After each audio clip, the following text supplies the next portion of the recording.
I welcome you to this channel, BYJU'S Exam Prep, CAT and MBA, and I welcome you to this session, 100 Most Expected TISSNET Questions. So we've already had one series where we talked about the previous year questions, the popular previous year questions for TISSNET itself, right? In this series, we are going to talk about questions patterned on TISSNET, question types that you can expect in TISSNET, right? Questions of a similar difficulty level. That is the idea. So the idea is that we practice a lot together. Okay. Hi, being me. Hello, Radhika. Hi, Naman. Hi, Pratyush. Good noon, Sumit.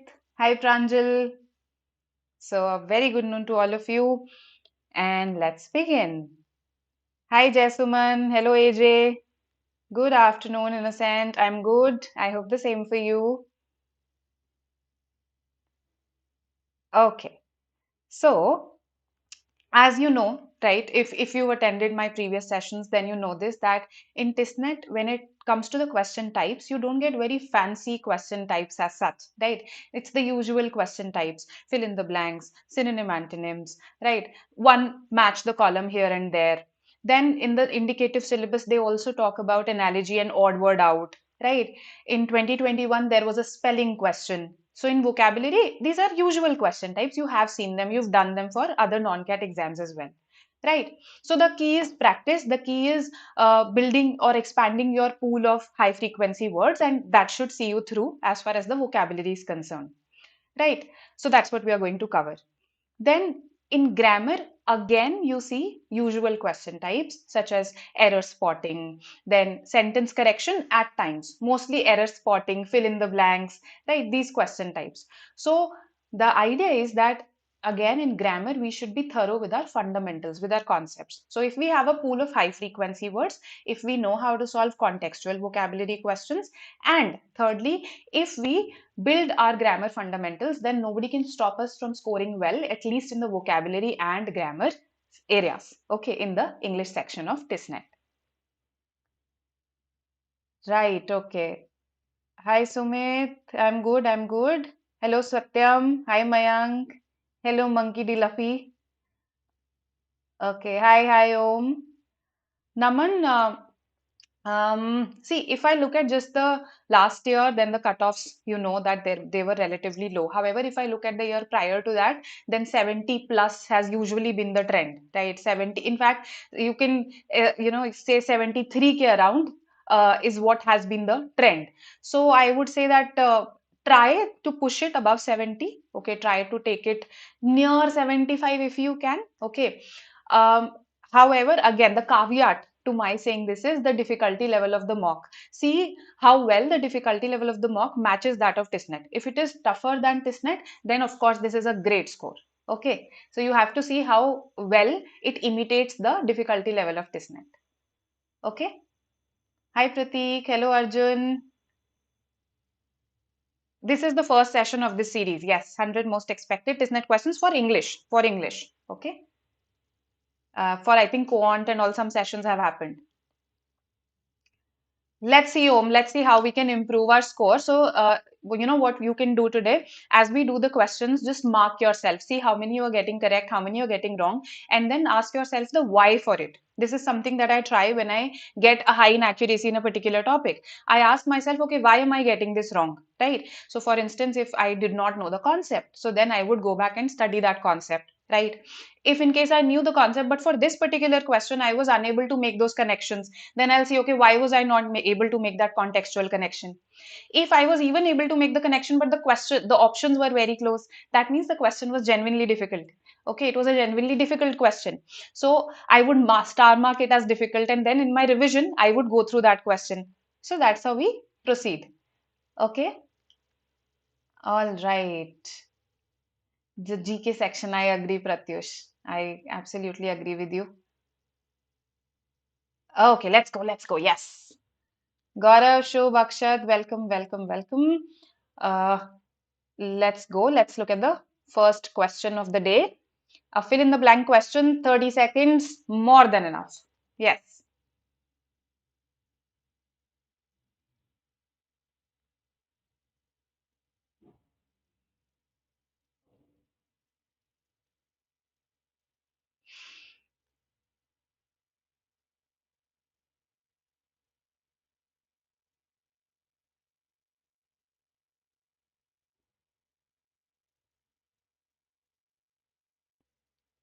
Okay.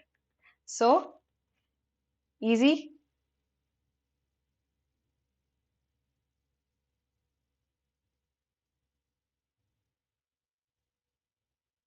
So, Shivansh, this is a personal decision, and you have to see the kind of one important factor is, of course, the placement. So, the kind of placements that IIM Amritsar provides, if you are satisfied with their average, their median placements, then you may not, okay? But in case you want to go to, let's say, you're aiming for ABC, okay, or for the Blackies, if you're aiming for those, then yes, you can start your prep, okay? Uh, a lot of your GDPI prep also involves reading. So I think the preparation will be complementary as far as English is concerned, the VARC section is concerned, right? Okay. A, B, C, varied responses. Okay. Rich money. Can I say rich money? Okay, let's have a look. Sunita's dash in athletics yielded rich dash as she got a scholarship. So, rich money does not fit. Okay, a lot of money you could say, right? If you want to convey that she got a big amount, then a lot of money. But rich money does not fit. Rich appreciation, okay, all right. But Sunita's won in athletics does not make sense. Sunita's win in athletics would be correct. One is a verb. I need a noun here. So see, this I eliminated on the basis of context. This I am eliminating on the basis of grammar, right? So between these two, failure, see, a rich appointment again does not make sense at all in this context, and therefore B is the answer. Sunita's excellence in athletics yielded rich dividends. When something yields rich dividends for you, that means it proves to be beneficial for you, monetarily or otherwise. That's when we say it has yielded rich dividends to me, right? So good. Those who marked B, it's not A. B is the answer. Okay. Let's see this one. Again, a fill in the blank.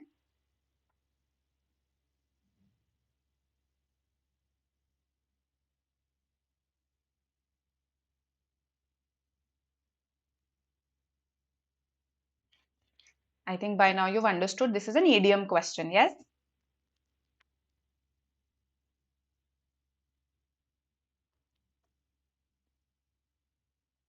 So, to have a chip on your shoulder, to have a chip on your shoulder, what does it mean?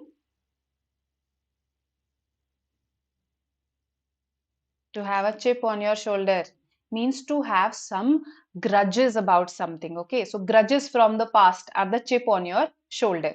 And that is the only idiom, the idiomatic expression that would fit here, right? Okay. Now, some of you are saying head, and I understand why you are saying head. Okay, so the idiom there is have a good head on your shoulders. Have a good head on your shoulders.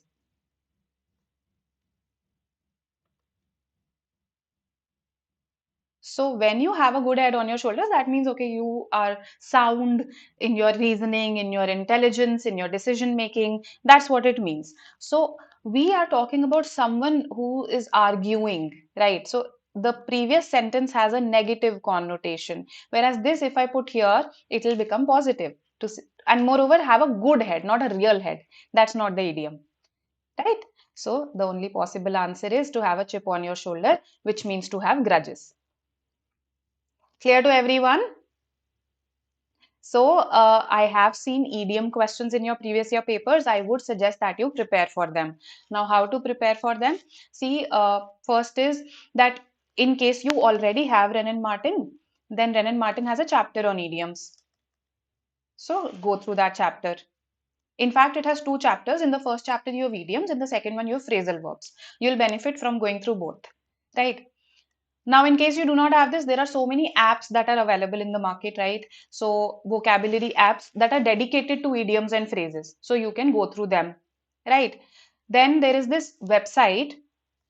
Uh, this has a very, very comprehensive A to Z list of idioms, right? So, probably from this, you can go through some of the idioms or go through the idioms of the day. That is something that can be done. Okay. Like someone is against me. Basically, it's not about someone being against you, it's about someone having grudges. To have a chip on your shoulder is to have grudges, to hold grudges. Right. Hope this is clear. Let's go to the next one. It's a match the column question. Now, I have seen match the column for idioms in your TISSNET papers, so it can also come from for vocabulary. Let's see.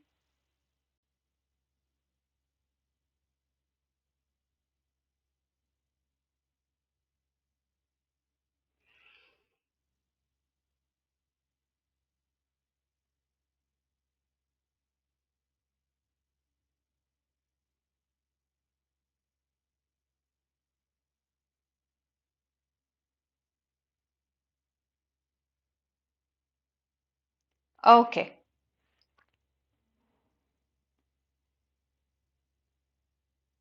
For idioms or vocabulary. Arjun, there's one called Vocab 24. But again, see, every app that I'm going to suggest will have about 300, 350 idioms in somewhere in the range of that. So I think Vocab 24 has a good pool, and it is interesting in the sense that idioms are categorized by animals, by birds, by colors that way. So it's interesting to learn that way. So this is something that I can suggest. Okay, in case you want questions on idioms, then you can check byju's.com, right? You can just type byju's.com idioms. That will give you questions. So this will just give you idioms. This will give you questions. Right? Okay, somebody is pretty excited about the fourth option. Pratik, let's see if you are correct. A is 3, absolutely. Torsion, okay. You know, when something gets twisted, we use the word torsion for it. Okay, it's even used in medicine. It's a medical term also, right? So in case a particular body part of yours has got twisted, then doctors de-twist it. So that's called detorsion, right? So A is 3, definitely. Then Zephyr. Zephyr is what kind of a wind? Is it a bad wind? Is it a good wind?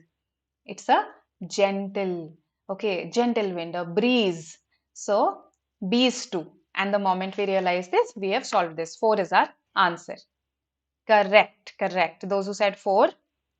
Now, A is 3, B is, we've already established. What is palliative? If something is palliative in nature, right?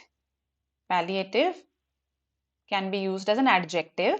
And if I say that something is palliative in nature, it is very pacifying in nature, very soothing in nature, right? Pacifying, soothing, easing your pain. That's why, it said that painkillers are palliative in nature. Painkillers are palliative in nature because they ease your pain. Okay. Palliative can also be used as a noun. Palliative, apart from being used as an adjective, can also be used as a noun. As a noun, it means a painkiller of sorts, right? Something that has the effect of soothing or easing your pain, right? So a painkiller is also called a palliative, right? You must have seen palliative care wards in hospitals. Palliative care wards. So palliative care wards are usually meant for those people who are, let's say, suffering from terminal diseases which cannot be cured, and therefore the focus is to just ease their pain, right? That is called palliative care. Yes, absolutely, Radhika. So intrepid, trepidation, relate it with trepidation. So relate words with each other. It helps to, remember them. Trepidation. Okay, so if somebody is experiencing trepidation, that person is experiencing fear. So intrepid is somebody who is fearless. In is a negative prefix there, and that's why D is 4. So these are again high frequency words. At least these three are pretty high frequency words. Okay, you may not have heard torsion, let's say, but other three high frequency words. Okay, coming to a spelling question. Yes, because it was there in 2021.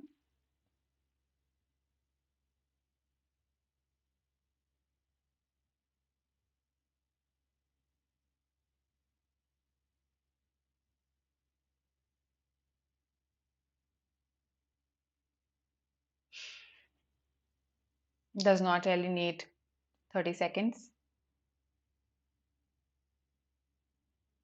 So one thing that I do, although sometimes the pronunciation of words is very different from their spellings, but in my head, when I want to remember some words pronunciation, some words spelling, I pronounce it that way.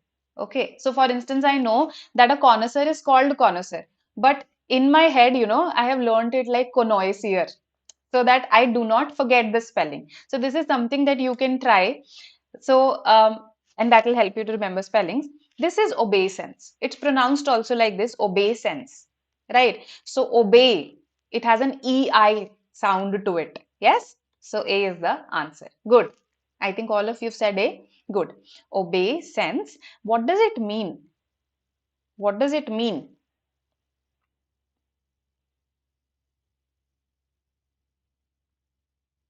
Anybody?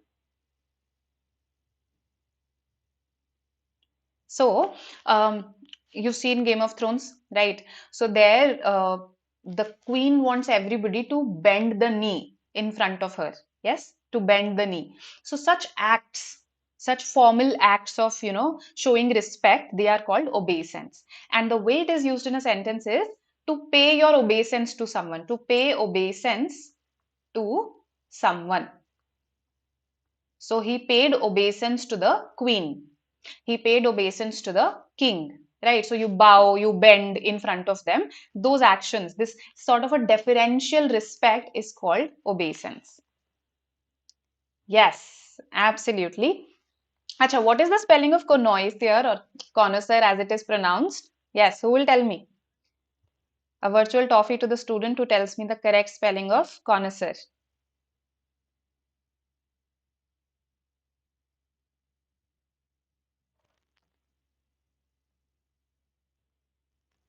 Chivalry just means, yes, being respectful towards, the other gender. Just a second. Mm.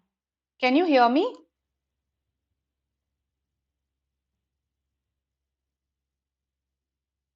All right, yes, you can hear me. ठीक है. Connoisseur. ठीक है, हाँ. See, this is how I check it also. Connoisseur is how we pronounce it, but see, the spelling has a double N. Okay.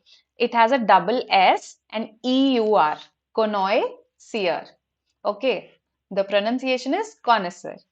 Good, good, good. Admiral General Aladdin, good. Hi, Naman, good, good. Correct spelling. Pranjal, correct spelling. Perfect, perfect. Anmol, yes, correct. So in case you watch MasterChef, so you must have seen how the chefs look at a dish, in terms of taste, presentation, innovation, right, perfection, precision, all of these things, right? So, and they know what ingredients have been used. They inquire about the method of cooking, etc., etc. So, a person who's an expert in such matters, a judge in the matters of taste, is called a connoisseur. Okay, and it can also be used, see, it's a noun, a connoisseur. It can also be used for other arts, not just the culinary arts, not just cooking. So you can say that a person who's an expert in the matter of paintings is also a connoisseur. So originally meant for taste but can be used for other arts, etc. Okay. Paragon is the typical example, the highest example of something. That is paragon, right? So, a person who is a connoisseur in his or her field can also be a paragon, can also be the highest embodiment of that art. Okay, that can be the case, but they're not synonyms as such, right? ठीक है ठीक है chivalry means showing respect towards those you consider weak. Okay, used for men showing respect towards women, that is chivalry. So chivalrous acts could be, let's say you are opening a door for a woman, but obeisance has a very specific meaning, that you bow, you bend, you pay your respect in a very deferential manner. So again, similar words but not synonyms. ठीक है. Hope I have clarified this. And we can go to the next question. When will the CMAT application date will out? God knows. Okay. Let's have a look at this.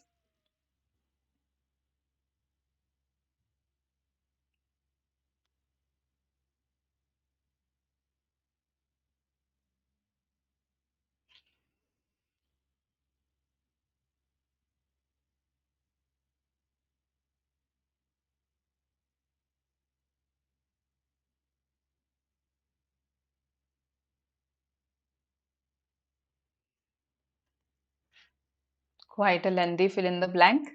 Yes.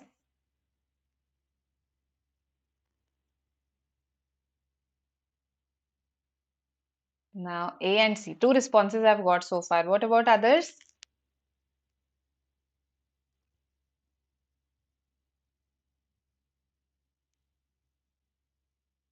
Okay. A, C. All right. So, see, we have to understand this. That's one thing. And secondly, yes, I understand that it's lengthy, so it may take more time, which is okay. So don't just get disappointed that okay, I was not able to do it in 30 seconds. Now, understand the context well, and I think that particular area where you have the blank becomes very important. That's the context, right? So at 11, when this person turned 11, he had a fear of death. Okay. At 11 years of age, this is what I mean here. At 11, he had a horror of death. Why? Because within 6 impressionable years, okay, within 6 years, his parents had died, right? And his grandmother had faded away. When somebody fades away, see, fade away is a phrasal verb, right? So it is used for sounds also. So when a sound disappears slowly, that's called fading away. Then another meaning is when a person becomes weak gradually, becomes thin gradually, that's also when we say that this person has faded away. So it's a gradual process. Yes. Now, suddenly, therefore, can't be the case.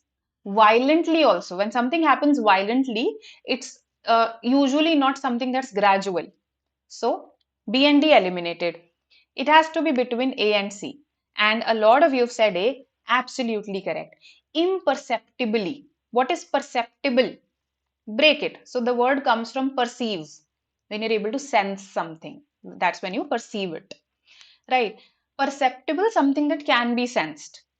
Imperceptible, something that cannot be sensed as such, something that happens so slowly, slow gradually that you are perhaps not able to sense it. So, imperceptibly is the word that we are looking for. A is the answer. Excellent. Good. Tragically, uh, almost tragically, see, I mean, again, I understand that what we are showing here is a tragic thing, right? But again, with faded away, imperceptibly fits better. And saying almost tragically would mean that, okay, it was short of tragic. It was not quite tragic. That is what the implication would be, which we do not want to convey, right? All right. So let's go to the next one. So this was again contextual vocabulary at the end of the day. Let's see a reasoning question. I found this in your TISSNET 2021, I believe. Yes. Yeah. This is an actual question.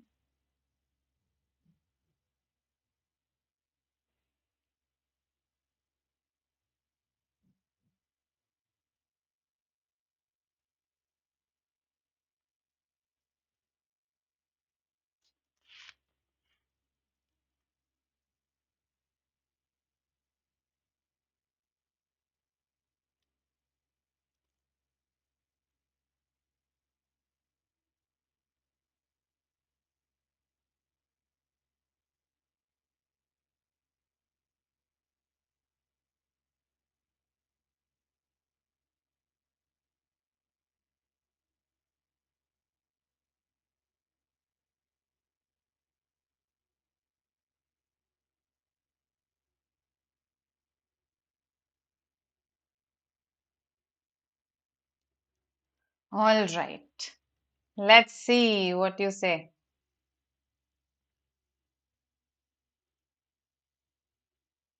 C, D. All right. Arjun is asking if a calculator is allowed. Can anybody answer this? I am not sure about this. If a calculator is allowed, I don't think it should be, but if anyone knows this. C, D. All right. C and D.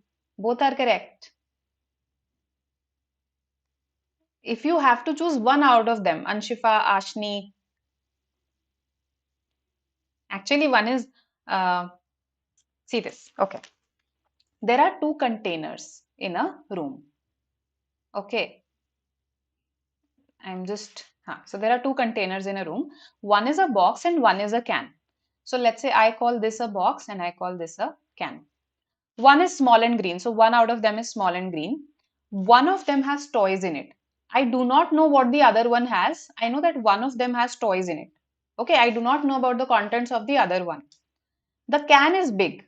Okay, the can is big. So one is small and green perhaps fits here because we have not been given any information about any other containers. Right. So small and this is green also. Okay.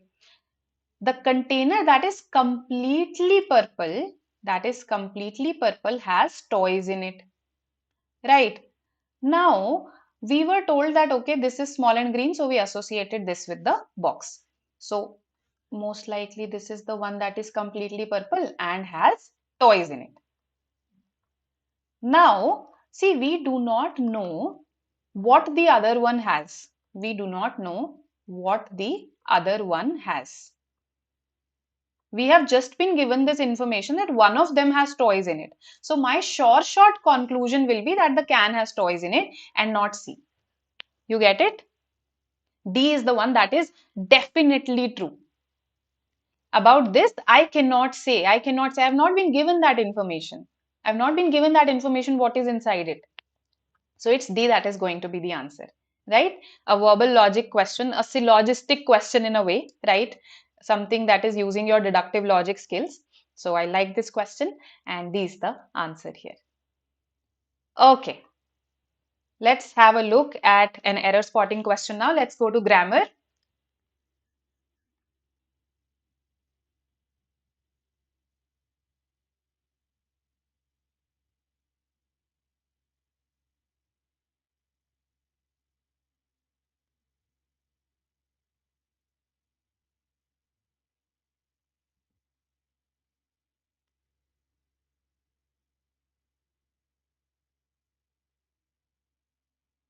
Okay, so what do you say? Come on.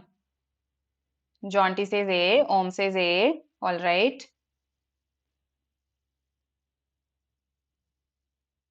Aladdin says B. Okay. Naman A.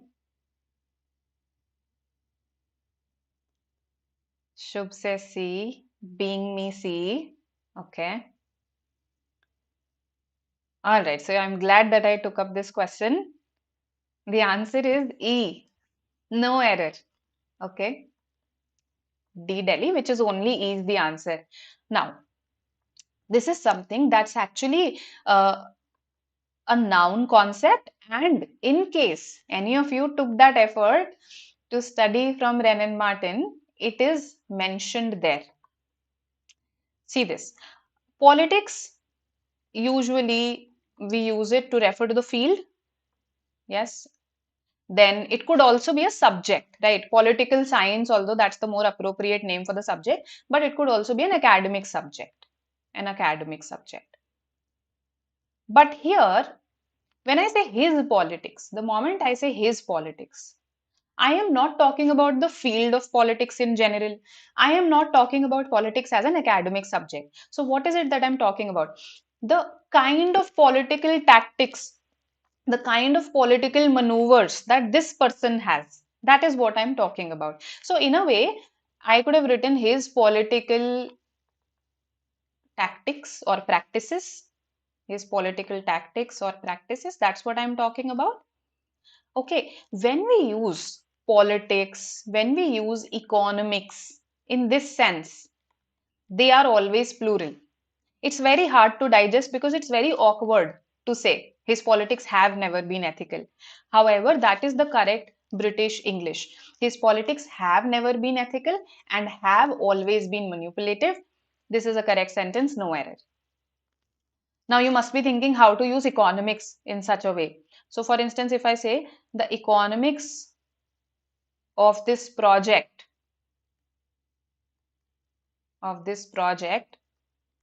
are hard to understand or are beyond me, let's say. right, are just beyond me. That means they are hard for me to understand. So now again, I'm not using economics as a subject. I'm not using it as an academic subject. I am not even talking about the field as such. I am talking about the economic aspects of this particular project. The economic aspects of this particular project.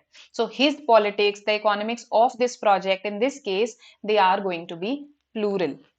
Okay, sad fact. So his politics were never been. No, no, no. With been, we use have or had structure. Okay, we use the helping verb have or had because we then are talking about the perfect tense. The moment you use been, the third form of the verb be, right? Be being been, right? So we can't say were never been. Is this clear to everyone? All right. So D is the answer here. Okay. Now, easy one.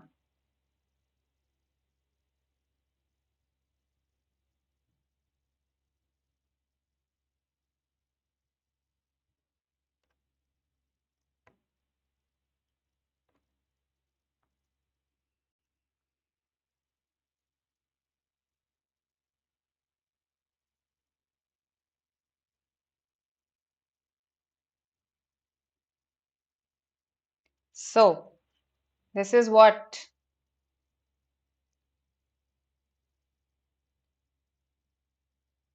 Okay, would not have happened. You say B, all right. C. Okay, I think I need to clarify some things. One minute. Let's go back first. The question that is being asked is why not had here? See, when do we use the had been structure or the had plus the third form of the verb structure? This is the past perfect tense. Past perfect.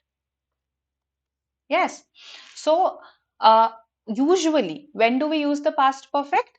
When two actions happen in the past sequentially, one after the other. So, both happened in the past, but one happened before the other, right? And the first one got completed either before or by the time the second one began.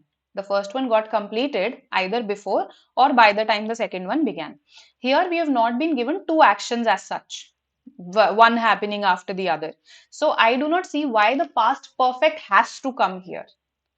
Okay, why the past perfect has to come here, I don't see that. So have been is correct, right? We are in the present perfect. Okay, now the disaster would not happen. So I am talking about a hypothetical scenario here. This is a hypothetical scenario. And in grammar, we call them hypothetical conditionals. Yes. So if he was, there is the error. If he was, there is the error. What I'm trying to say is कि अगर वो होता तो ये disaster नहीं होता. But the reality is कि अब disaster हो गया है. Right. So in case I'm talking about such hypothetical scenarios, we do not have the verb was in such hypothetical scenarios. We only use the verb were for hypothetical scenarios that have happened in the present. Okay, basically the things the opposite of which has happened in the present. So actually में present में disaster हो गया है, ठीक है, और अभी इस टाइम पर हम बोल रहे हैं कि अगर वो होता तो disaster नहीं होता. You get it? Present में disaster हो गया है. If he were there, the disaster would not happen. अगर वो अभी यहाँ पर होता तो disaster नहीं हुआ होता. That's what I'm trying to say. So please go through the concept of hypothetical conditionals, okay? And this will be clear to you. When can we use was? Not in hypothetical conditionals, okay? ठीक है. In case you want me to explain this in much more detail, you have some other query in your mind, you can tell me. I'll explain hypothetical conditionals themselves. Okay. Now, look at this. You have to give me the correct sentence here.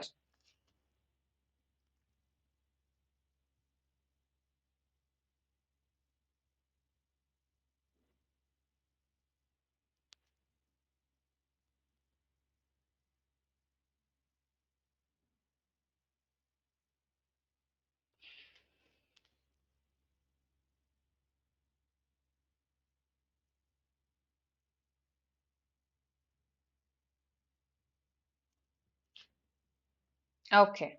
What do you say?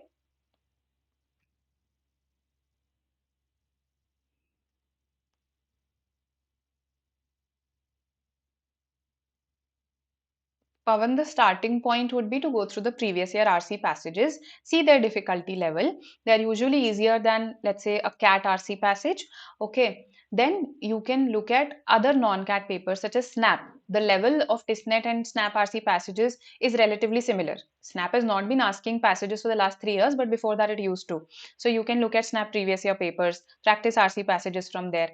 So the idea is that you practice RC passages of a similar difficulty level, and when you attempt these passages, your aim should be to maximize your score from the direct questions, right? Don't get stuck in a difficult question. There would be 1 or 2 difficult questions out of 10. Don't get stuck in them. Your aim should be to maximize your score out of the easier ones, right? A, D, C, all right. Very varied responses here, but I can see quite a few Ds. Okay, all right. Again, I'm happy that I took up this question. It is I is the correct one. Me is rejected. So B and D rejected right away. Why is that? See, usually when someone knocks on our door and we ask who is it? So this person says it's me. Yes, that's the usual response. It's me. मैं हूँ. It is me. But this is simply spoken English. Okay, so pronouns is one area where spoken English differs from written English in quite a few cases. So it is me is spoken English, it's informal English. But standard British English says you should say it is I. It is I. Because there's a logic to it also. See, if I say it is me, what is the subject in this sentence? See, me to subject nahi ho sakta. Me is an objective pronoun. Me is an objective pronoun. So it can't be the subject. You never say this. No, me is going to the market. Me can't take the place of a subject. Is a verb. It. Just give me a second.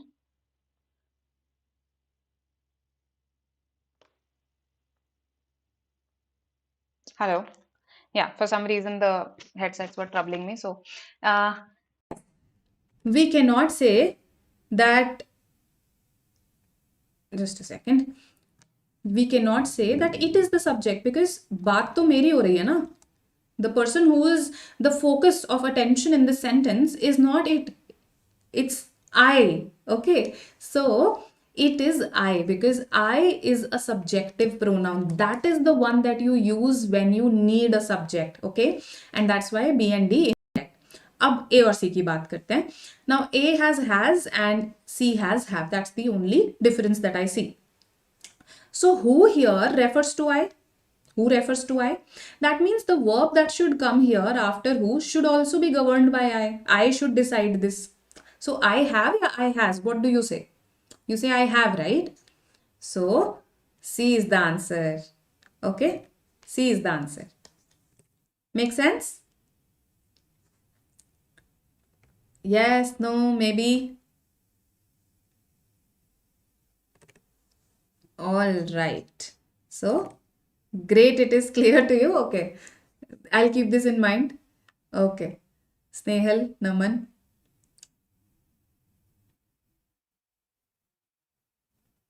So you like this better? You're saying that? Okay. So ये सबको clear up. आगे चलें हम. And I would highly recommend your studying pronouns. Okay, from Wren and Martin. Trust me, you will have many epiphanies, many enlightening experiences when you read pronouns from a grammar book. Okay? How is it have? Why is it have? Yes, yes, yes, absolutely. See, a simpler way of writing this sentence would be, I have been knocking the door. I have been knocking the door for 2 minutes. So now you want to stress on this idea. You want to stress on this idea कि वो मैं हूँ जो बजा रहा हूँ इतनी देर से ना डोर को, right? मैं हूँ जो knock कर रहा हूँ. You are trying to just stress it, right? So, and that is why you use this structure. It is I who have been. But the thing is, the subject still remains I, and the verb has to agree with the subject, doesn't it? That's the first rule of subject verb agreement. The verb has to agree with the subject. So, because I is the subject, the verb has to be have only. It can't be has. This who here, it is I who. Who किसको किसकी बात हो रही है? Who is this who? I only ना. So it is I. So I के साथ क्या आता है? Have. Simple logic, right? Hope this is clear.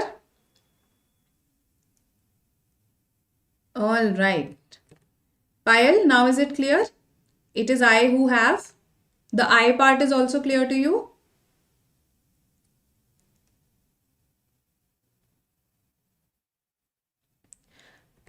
Okay. Chalo.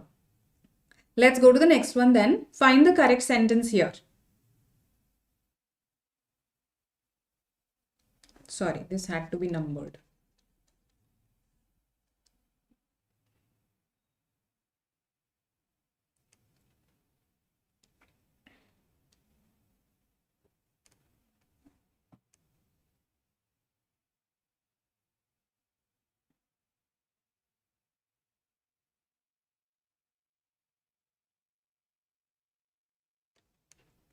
All right.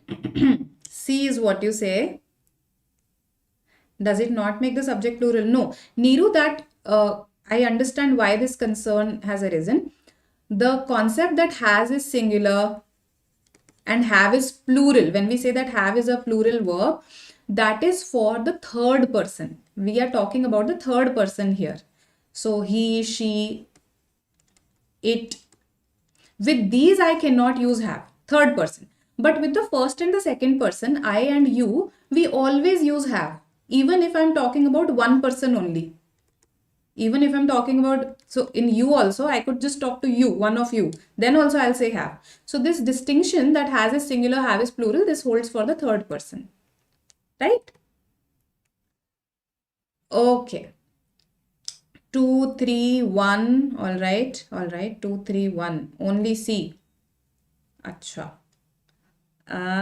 Let's have a look. Everyone is again a pronoun.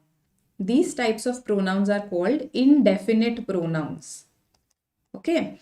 Now, they don't refer to anyone in particular, right? So, when I say everyone, I'm including everybody there. So, this pronoun here, everyone, is always singular. It is always singular. So, B cannot be the answer. Okay. We eliminate B right away. And we've solved this once we eliminate B. Only C is correct. Okay. Everyone is always singular, and it is always followed by this his or her structure. Not once. When will we follow this one structure? When we say one. One must fulfill one's duty. Okay. One must fulfill one's duty. Now this one structure is correct. Everyone के साथ his और her आते हैं. ठीक है? One के साथ one आते हैं. All right, then I hope this is clear. Everyone is always singular. It is in our spoken English that we sometimes say there, right? In informal English, we sometimes say there, but it is singular and therefore should not take there. Okay. Any questions? Let me have a look. Okay. No questions. 2 is clear. Let's go to the next one then. Let's see what you say here. Find the correct sentence, of course.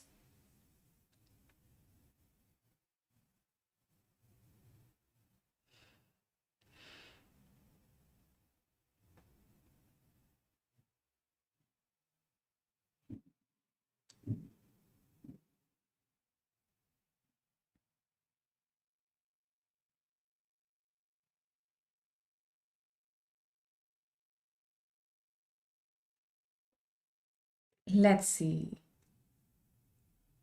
Okay.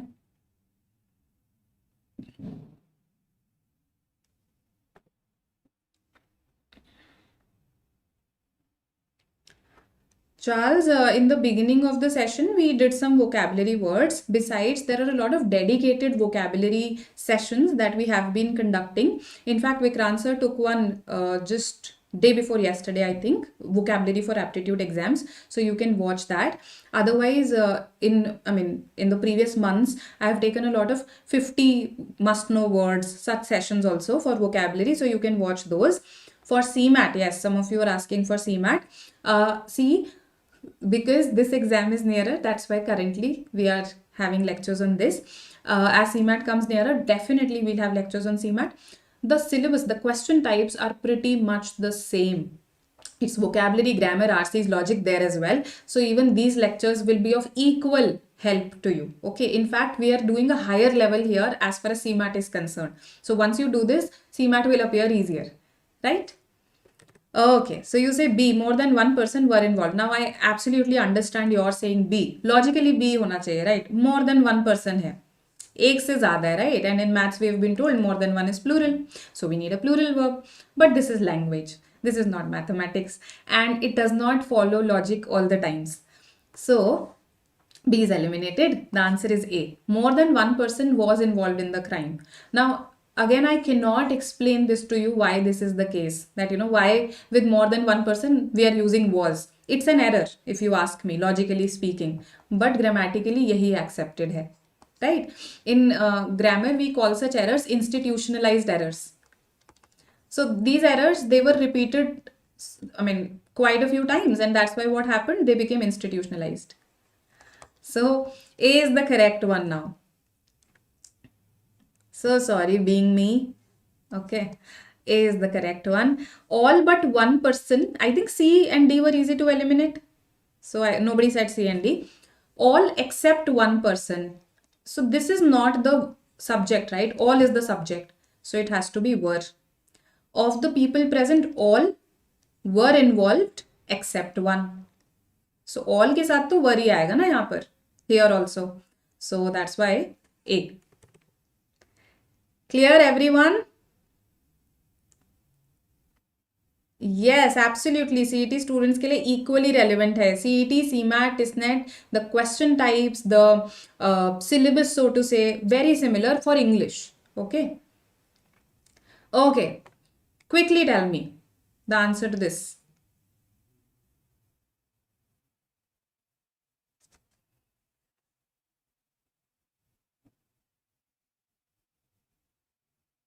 So ending on an easy note for you, a very easy question.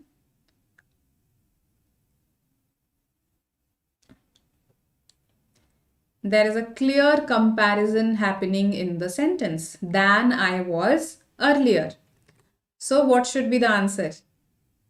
B is what some of you are saying. Okay. All right. Okay.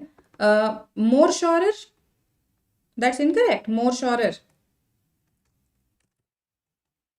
Yes, more surer is a cardinal sin. Okay. When we say more, that automatically indicates that there is a comparison that's happening. So we do not need to put the ER structure with the adjective. We do not need to put the ER with the adjective. So D is eliminated, surest is eliminated. It comes down to A and B. Surer is better because we do have sure is an adjective whose comparative degree is surer and superlative is surest. Okay, so sure, surer, surest. This is the way this adjective's degrees are. So A. ठीक है? I hope this makes sense. So there are certain adjectives that form their comparatives and superlatives by adding ER and EST. There are some that don't. So for instance, we don't have beautiful or beautifulest. We say more beautiful, most beautiful. Normally those adjectives that have more syllables in them, with them we don't add ER, EST because this word will become very complicated then. But with sure, we do have surer and surest structure.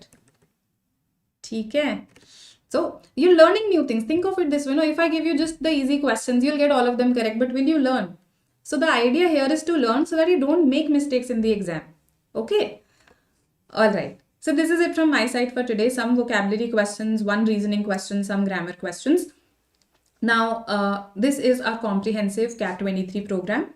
In case you are interested in enrolling or your friends are interested in enrolling, you can enroll right now. The link for them is in the description box, right? Okay, and to make this course accessible for you, we also have a scholarship. So you can get up to a 90% scholarship. And for this, you'll have to take a test on the 4th of February at 7 p.m. You can register for it right now. You do have to register for it so that you're able to take it. Okay. More is only used for words that don't have superlatives. No, no. Most. देखो most आ जाएगा ना superlative में नीरू उसका है. If I'm saying more beautiful, the superlative is most beautiful. Okay, so adjectives, I mean, adjectives do have superlatives. Yes, yes, absolutely, Payal. That's the effort. RCs, yes, noted. I actually forgot to bring one today. Okay, I had promised you, I remember. Oh, great, Gaurav. Great, great, great. Welcome, welcome. Om, what was your question? Can you just copy paste it? Yes, usually we don't use it again. There are certain comparatives and superlatives that are not very popular. So, sure, surer, surest is one of them. Yes, Arjun, absolutely. If you're taking all the three exams, you should consider purchasing it. Okay. All right. This is a workshop that is going to happen on the 11th of February. How to manage CAT prep with job or studies. I'm sure a lot of you have this query, right? And also you want to develop a test taking strategy for yourself right from now. Okay. So at 7 p.m., join us and get all these queries answered. Then an All India Open Mock will go live on Feb 11. Okay, so very soon it will go live and it will remain live till Feb 19. You will get to experience MHCT just like we had the CMAT mock, right? So you'll get to experience MHCT through this mock. Okay, it's open for everyone. It's free. You can, again, the link will be there in the description box. Register. Ah, okay. Couch potato. Who is a couch potato? Yes, often used. Somebody who just lies in front of the TV, does not do anything. That is couch potato, right? A hot potato is a very controversial situation. So I have read this word in the context of, let's say, scandals among celebrities, right? So celebrity scandals mein hot potato. So this SRK situation has become a hot potato. This Aryan Khan situation has become a hot potato. So something that's very controversial and now nobody knows how to deal with it. That is a hot potato. Okay. All right. सो जो couch पर ही रहे वो couch potato, जो इस time बड़ा hot topic चल रहा है वो हॉट पोटैटो. ठीक है. Yes, you can stay connected with us through these two platforms. Of course, I know a lot of you are there on these platforms, so use them for your benefit. We also share some GK questions, etc. on these platforms, right? And I hope you've subscribed to the channel. In case you haven't, then you know you have to do it. Also, we have a number of informative educational sessions on our app. Okay, so you can join us there as well. ठीक है?